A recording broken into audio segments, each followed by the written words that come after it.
নমস্কার, আমি অ্যাস্ট্রোলজি শুনতে শাস্ত্রী সৌভাগ্য জ্যোতিষান্তন্ত্রের তরফ থেকে সবাইকে স্বাগত জানিয়ে আজকের আলোচনা শুরু করছি।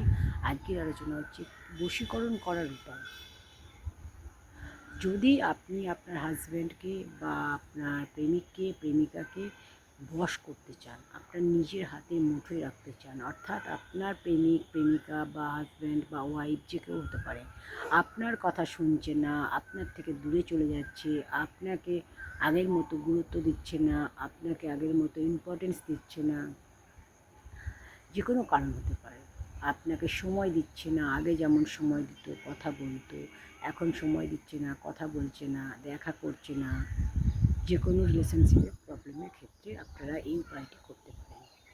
সেটা আপনার কোনো বান্ধবী হতে পারে, কোনো বন্ধু হতে পারে, কোনো প্রেমিক হতে পারে, প্রেমিকা হতে পারে, আপনার হাজব্যান্ড ওয়াইফ যে কেউ হতে পারে।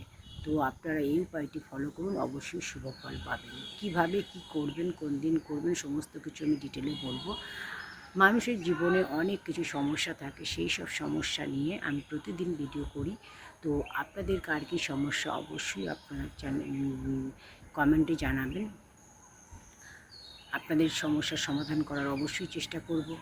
তো আজকে যে সমস্যার সমাধান নিয়ে এসেছি সেটা হচ্ছে যে ভালোবাসার মানুষকে কিভাবে আবার কাছে ফিরে পাবেন, কিভাবে আবার আপনার ভালোবাসার মানুষ আবার আগের মতো আপনাকে ভালোবাসবে, আপনাদের যে সম্পর্কে যে গুরুত্বটা কমে গেছে আর দূরত্বটা যে বেড়ে গেছে সেটা কিভাবে কম করবেন, দূরত্ব কিভাবে কম করে গুরুত্ব বাড়ানো যায়, সেই নিয়ে আজকের আলোচনা।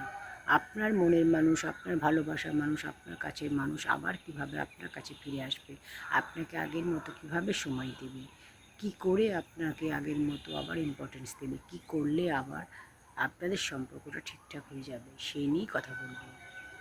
তো সম্পূর্ণটা শুনুন, শুনে যেভাবে বলবো সেইভাবে আপনারা কাজগুলো করুন, অবশ্যই আপনারা কাজ করবেন।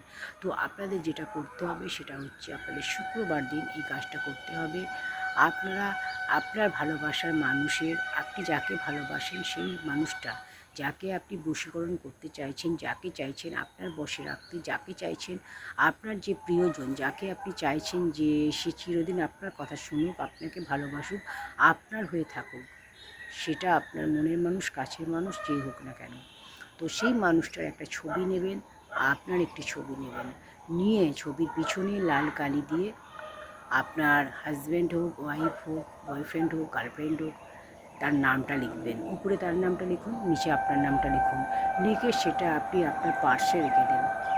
এটা করুন, দেখুন আপনার মনের মানুষ, ভালোবাসার মানুষ, যে মানুষটিকে আপনি চাইছেন কাছে ফিরিয়ে আনতে, যে মানুষটিকে চাইছেন আগের মতো রিলেশনটা হয়ে যাক, আগের মতো সম্পর্কটা হয়ে যাক, দুজনের মধ্যে যে দূরত্বটা বেড়ে গেছে দূরত্বটা যাতে কমে যায়, সম্পর্ক ঠিকঠাক হয়ে যায়, সেই মানুষটি দেখবেন আবার আপনার কাছে ফিরে আসবে, আপনার সাথে আবার সে আগের মতো সম্পর্ক রাখবে, আবার যোগাযোগ করবে, আবার কথা বলবে, আবার ঠিক হয়ে যাবে।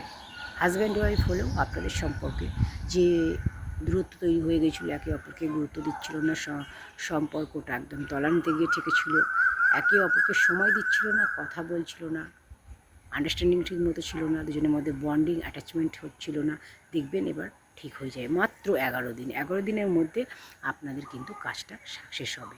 তো প্রতিবারের মতো এবারেও বলবো, মনের মধ্যে বিশ্বাস ভরসা নিয়ে পজিটিভ থিঙ্কিং নিয়ে কাজটি করুন, অবশ্যই সফল হবেন। যে কোনো কাজ করার আগে অবশ্যই মনে বিশ্বাস এবং ভরসার প্রয়োজন। মনে যদি বিশ্বাস ভরসা থাকে তাহলে আপনার যে কোনো কাজে আপনি সাকসেস পাবেন।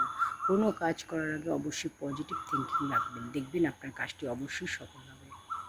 তো করে দেখুন, অবশ্যই আপনারা সফল হবেন।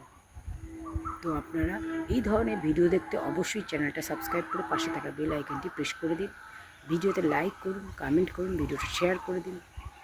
Thanks for watching.